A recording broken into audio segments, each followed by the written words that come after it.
Today we will discuss about the functions of commercial bank. Functions of commercial bank can be categorized into three categories: primary, secondary and electronic banking services.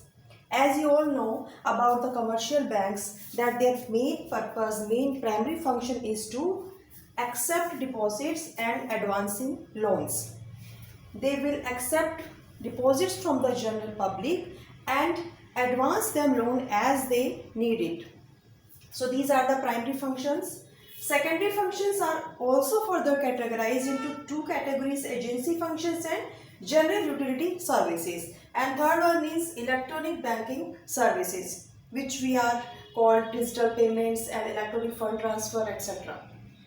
So here we will firstly discuss about the primary functions.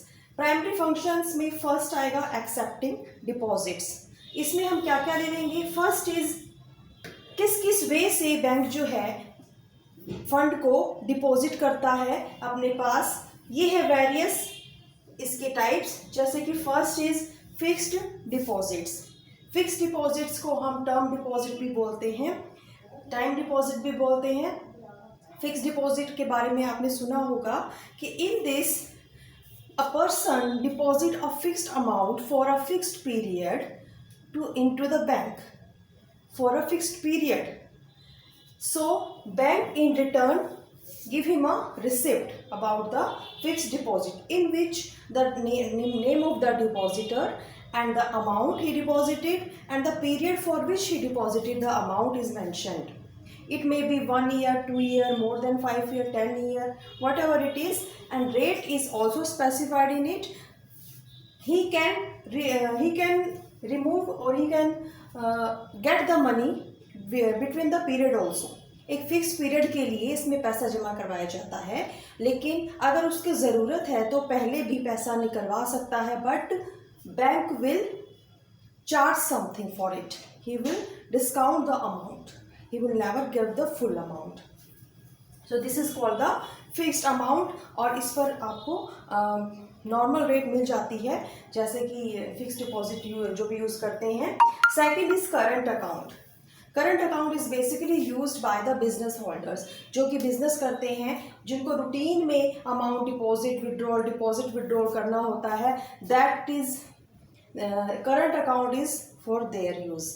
And in this no interest is given by the bank. And current account में कितने भी number of times money deposit हो सकता है, कितने ही number of times money withdrawal किया जा सकता है. ये इसका फ़ायदा है. Next is saving deposit account. Saving deposit account भी आपका एक फिक्स्ड अकाउंट की तरह होता है. इसमें कुछ मनी फिक्स्ड सेविंग के लिए यानी कि लॉन्ग टर्म के लिए इसमें डिपॉजिट होता है, और इस पर जो रेट मिलती है, रेट ऑफ इंटरेस्ट मिलती है, it is less than fixed deposits. Next is recurring deposit account. Recurring means timely और इंस्टॉलमेंट्स में पेमेंट होना. कि फिक्स्ड डिपॉजिट में क्या है, एक बार में ही इकट्ठी लमसम अमाउंट जमा करवा दी किसी फिक्स्ड पीरियड के लिए. बट रिकरिंग डिपॉजिट अकाउंट में क्या रहता है कि मंथली या क्वार्टरली या ईयरली इंस्टॉलमेंट बांध दी जाती है बैंक के द्वारा, और फिर जो डिपॉजिटर है वो उस तरह से मनी डिपॉजिट करवाता है और उस पर उसको इंटरेस्ट मिलता रहता है, और इंटरेस्ट भी उसके डिपॉजिटेड अमाउंट में ऐड होकर फिर उसके ऊपर से उसका इंटरेस्ट बनता रहता है. इस तरह से इसकी जो इंटरेस्ट रेट बनती है that will be higher than the fixed deposit. Next is multi-option deposit account. It is a type of saving account in which more than the minimum amount is automatically transferred to the fixed deposit, or whenever the depositor needs the money and the amount is lesser, then automatically fixed deposit account will be deducted there. In simple language, it is a type of a saving account. एक तरह का saving account रहता है जिसमें कि अगर fixed एक specified amount से ऊपर का अमाउंट अगर डिपॉजिटेड है तो वो ऑटोमेटिकली फिक्स्ड डिपॉजिट में चला जाएगा। और अगर डिपॉजिटर को पैसे की ज़रूरत है और वो चेक के थ्रू पैसा निकलवाना चाहता है और पैसा जो कम पड़ रहा है सेविंग अकाउंट में, तो जो पहले से जमा है फिक्स्ड डिपॉजिट में जो ट्रांसफ़र होता रहा था वहाँ से वो अमाउंट की रिकवरी हो जाएगी और फिक्स्ड डिपॉजिट जो है वो उतने अमाउंट से कम हो जाएगा। सो डबल बेनिफिट मिलता है यहाँ पर, ऑटोमेटिकली अमाउंट ट्रांसफर हो जाता है जो एक्सेस रहता है, और अगर कम पड़ता है तो उस कमी को भी फिक्स्ड डिपॉजिट से पूरा किया जा सकता है। सो this is all about the accepting deposits. Next is advancing loan. Another primary function of banks is advancing loans. In this, first is cash credit. Cash credit means cash उधार देना। क्या करता है इसमें बैंक इन प्लेस ऑफ या security के बदले में अलाउ कर देता है एक स्पेसिफाइड अमाउंट तक जो डिपॉजिटर है या जो उसका कस्टमर है वो अमाउंट विड्रॉ कर सकता है। एक सिक्योरिटी के अगेंस्ट एक फिक्स्ड लिमिट तक, एक फिक्स्ड स्पेसिफाइड अमाउंट तक जो कस्टमर है बैंक के वो अमाउंट क्रेडिट कर सकते हैं या लोन ले सकते हैं, उतना अमाउंट वो बैंक में से निकाल सकते हैं। This is the facility given by the bank. Next is overdraft. Overdraft means withdrawing more than the deposits. Customer का जितना बैंक बैलेंस है उससे ज़्यादा अगर अमाउंट वो विड्रॉल कर लेता है, बैंक से निकाल लेता है, this is called bank overdraft. और ये फैसिलिटीज़ बैंक जो है अपने रेप्यूटेड कस्टमर या वेल नोन कस्टमर्स को ही देता है, जिनके करंट अकाउंट चल रहे हैं बैंक में या सेविंग अकाउंट चल रहे हैं और जिनके बारे में वो श्योर है बैंक की यहाँ से हमारा पैसा डूबेगा नहीं, तो बैंक ओवरड्राफ्ट फैसिलिटीज़ है। और ये इसके बदले में कुछ चार्जेस भी लेते हैं या जितना अमाउंट विड्रॉ किया है एक्सेस में उस पर बैंक इंटरेस्ट चार्ज करता है। So this is the bank overdraft. Second is demand loan. As the name specified, why it is called the demand loan? It is given by the bank on the basis of security. And why it is called demand? Because bank can demand it at any time. इसको कभी भी bank वापस ले सकता है। That is why it is called demand loan. Term loan. Term loan short या term wise payment लेना। This is given by the bank for purchasing plant, machinery, scooter, vehicle, car। जैसा कि आप लोगों ने भी ले रखा होगा या आप लोगों के नोन में कोई लोग होंगे जिन्होंने व्हीकल्स जो है वो बैंक लोन लेकर या घर जो है वो बैंक लोन लेकर बनवाया, उसकी किस्तें चालू हो रही हैं, इंस्टॉलमेंट में पेमेंट करते हैं, जैसे मंथली, क्वार्टरली, ईयरली, जैसे भी किस्तें इनकी होती हैं इंस्टॉलमेंट्स। तो this is for the term loan कि टर्म वाइज पेमेंट लेता है ये loan. Discounting of bill of exchange. Bill of exchange आपके अकाउंटेंसी में अभी चैप्टर आया नहीं होगा। बिल ऑफ एक्सचेंज क्या होता है? A promise make by the debtor to its creditor. यानी कि मुझे अगर मिस्टर ए से पैसा लेना है तो मैं उससे लिखवा लेता हूँ कि after 1 month you have to pay this amount to me, so he will pay after 1 month me amount. तो bank this is called the bill of exchange, BR and BP। This is called, मेरे लिए BR हो जाएगा और जो उस पर sign कर रहा है कि yes I will pay the amount, he will, this is called for him bills payable. तो अगर मेरे पास वो बिल रखा हुआ है और पेमेंट आएगी 1 महीने बाद, तो मुझे अगर आज ही उस पैसे की ज़रूरत है तो बैंक इस चीज़ के लिए फैसिलिटी देता है कि आप बिल को डिस्काउंट करवा सकते हैं। बैंक में आकर आप अपना बिल लेकर जाइए, बैंक उसमें से कुछ अमाउंट एज ए डिस्काउंट काट कर आपको पेमेंट कर देगा और after 1 month he will collect the money from the debtor. So this is called discounting of bill of exchange. Next, secondary functions are there. Agency functions. Agency functions में आपका first आता है collection and payment of various item. As a agent भी bank काम करता है। Agent की तरह उसके ये सारे काम है। पहला है collection and payment of various items. Collection किस किस चीज की करेगा? सपोज आपने कहीं पर इन्वेस्टमेंट की हुई है बैंक के थ्रू, या गवर्नमेंट सिक्योरिटीज है, या डिविडेंड्स हैं, या शेयर्स हैं, उनके ऊपर आपका इंटरेस्ट बनता है, तो bank will automatically collect that amount. And payment of various items, suppose आपने इंस्टॉलमेंट बांधी हुई है किसी भी लोन की, तो वो ऑटो डेबिट हो जाती है आपके बैंक से। ये भी फैसिलिटी बैंक आपको देता है कि पर मंथ आपसे बिना पूछे, आपको बिना बताए आपके अकाउंट में से एक फिक्स्ड अमाउंट ऑटोमेटिकली कट हो जाएगा, यानी कि बैंक उसकी पेमेंट कर रहा है। Second is purchase and sale of securities. Securities में हम लेते हैं shares and debentures and other investments, bonds etcetera. तो इनकी सेल परचेज में भी बैंक काफी हेल्पफुल है। बैंक भी एक मीडियोकर बन जाता है, मीडियम बन जाता है इसकी सेल और परचेज का, क्योंकि बैंक में हमारा पैसा डिपॉजिट है, तो बैंक को लेकर हम वहां से हमारा अमाउंट डिडक्ट हो जाएगा अगर हम परचेज कर रहे हैं, वहां पर हमारा पैसा आ जाएगा अगर हम सेल कर रहे हैं। तो यहाँ पर भी बैंक एजेंट की तरह काम कर रहा है। Next is trustee and executor. As a trustee fixed assets purchase और सेल करने में भी हम इसको एज ए ट्रस्टी और एग्जीक्यूटर ले सकते हैं। Next is remittance of money. Remittance means transferring the money from one place to another, and this is done by overdraft. Bank draft आपने सुना होगा कि बैंक जो है ड्राफ्ट आपको बना देगा। इसके लिए जरूरी नहीं है बैंक में अकाउंट होना, आप बैंक में जाइए, पैसा डिपॉजिट करवाइए, बैंक आपको एक ड्राफ्ट बना कर देगा। उसके लिए वो कुछ चार्जेस वहां पर काट लेगा, और उस ड्राफ्ट को आप कहीं भी भेजेंगे तो उस किसी भी पर्टिकुलर बैंक से हम उसको कैश करवा सकते हैं।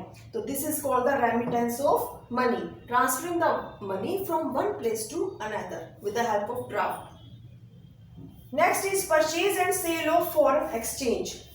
फॉरेन एक्सचेंज की भी परचेज और सेल में हेल्पफुल रहता है। इसमें सभी कमर्शियल बैंक नहीं आते हैं, इसमें मेन जो पब्लिक बैंक हैं उन्हीं को शामिल किया गया है, या फॉरेन बैंक जो है वो इस काम को अच्छे से निभाते हैं। Next is letter of reference. Letter of reference की जरूरत कहाँ पड़ती है? अगर कहीं पर डीलिंग करनी है तो कस्टमर को किसी पर्टिकुलर ट्रेडर के बारे में जानना है, उसकी फाइनेंशियल पोजीशन के बारे में जानना है, तो कस्टमर से अगर बैंक के अच्छे रिलेशन है तो वो अनदर पर्सन के बारे में, उसकी फाइनेंशियल कंडीशन के बारे में अच्छे से बता सकता है। या फिर इन केस फॉरेन ट्रेड कर रहे हैं, इंपोर्ट एक्सपोर्ट हो रहा है, तो वहाँ पर हम किसी बाहर के पर्टिकुलर कस्टमर के बारे में भी जानकारी आपको अवेलेबल करवाते हैं। So this is the letter of reference.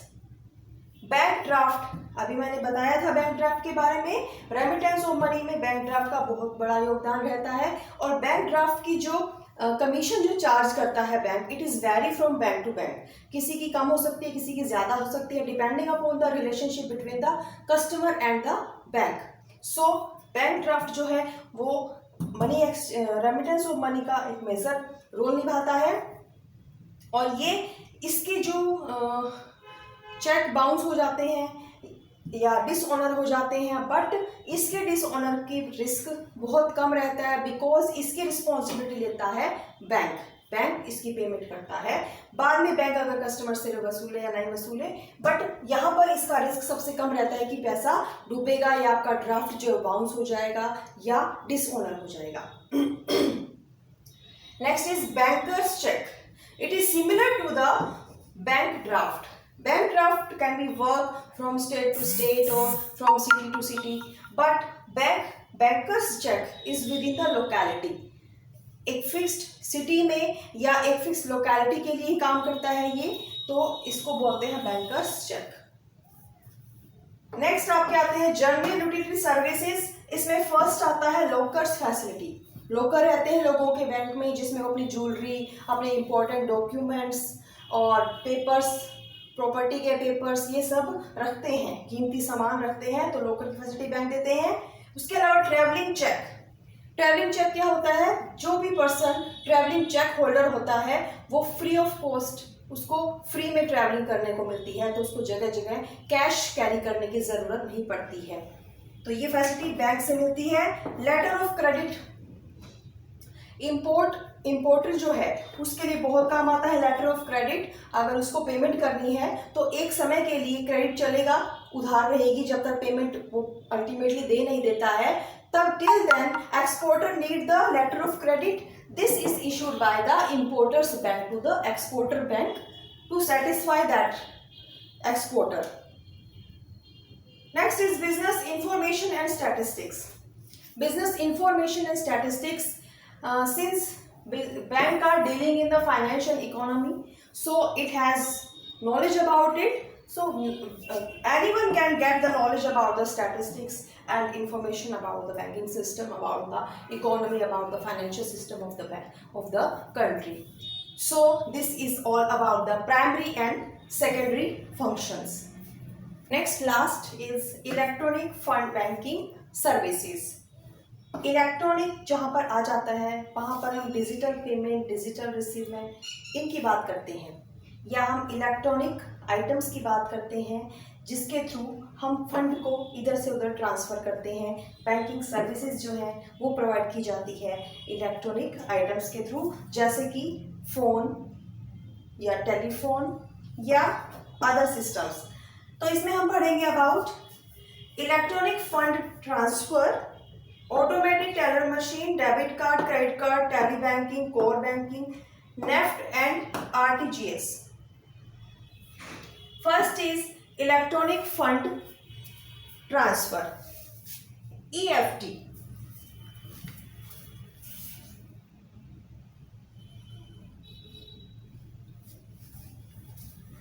Electronic fund transfer, to transfer the fund electronically.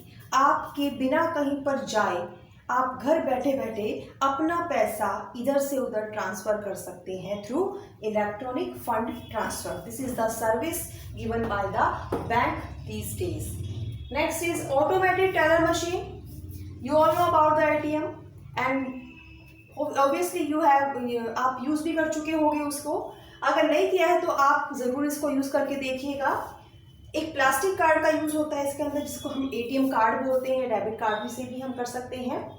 तो इसको हम एटीएम मशीन में इंसर्ट करेंगे, उसके बाद एक स्क्रीन पर लिखा हुआ आ जाएगा कि आपका पासवर्ड बताइए। तो पासवर्ड की इंफॉर्मेशन आप वहाँ पर डालेंगे। आपको अमाउंट लिखना पड़ेगा जितना आप विड्रॉ करना चाहते हैं या डिपॉजिट करना चाहते हैं, और उसके बाद फर्दर प्रोसेसिंग जैसे कि आपके पास स्क्रीन पर लिखा हुआ जाएगा आप उनको प्रोसेस करते जाएंगे, और अल्टीमेटली आपका कैश विड्रॉ भी हो सकता है, कैश डिपॉजिट भी हो सकता है एटीएम मशीन में। Next is debit card. This is facility given by the bank these days.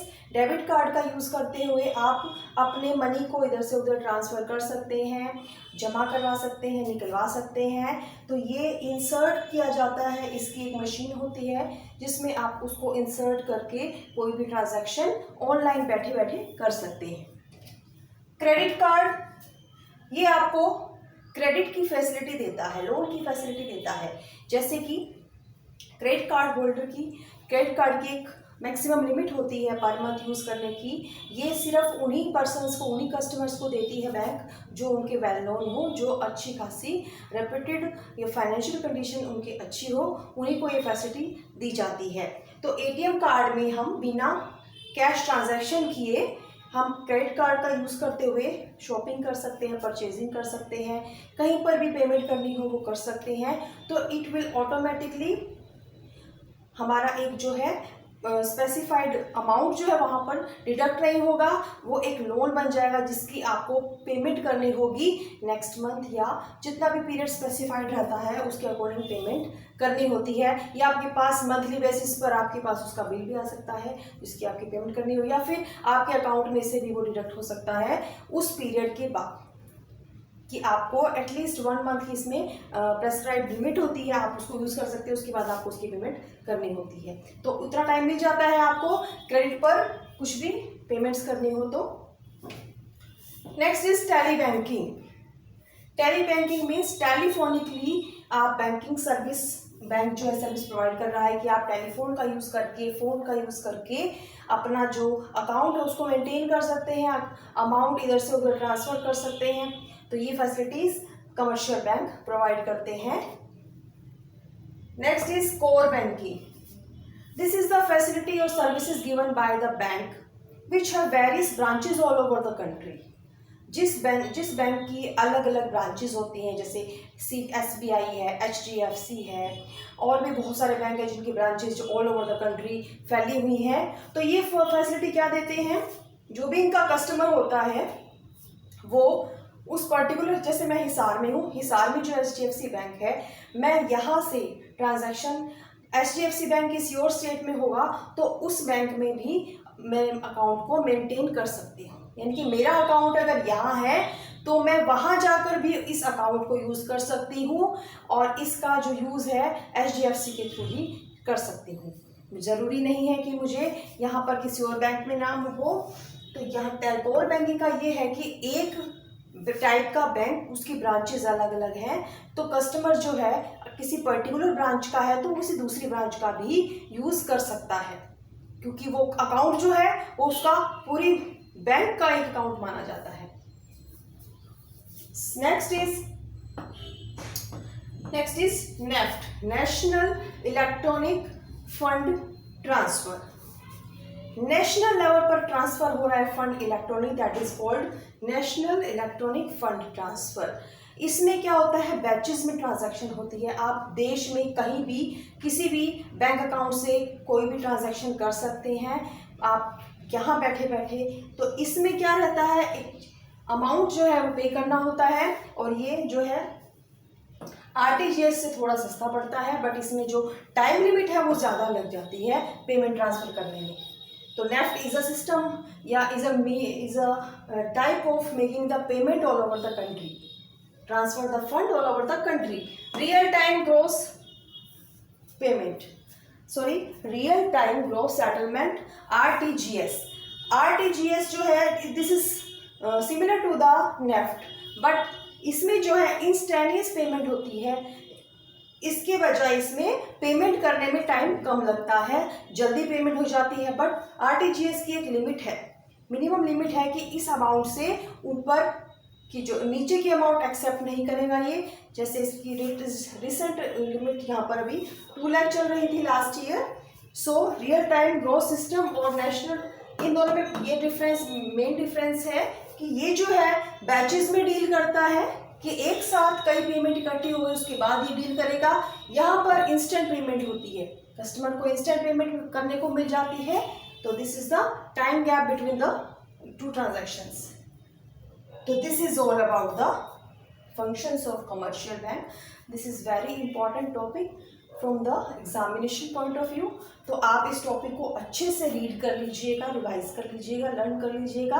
और if you have any problem in any topic, any item, any transaction, so you can comment me. Thank you. Have a nice day.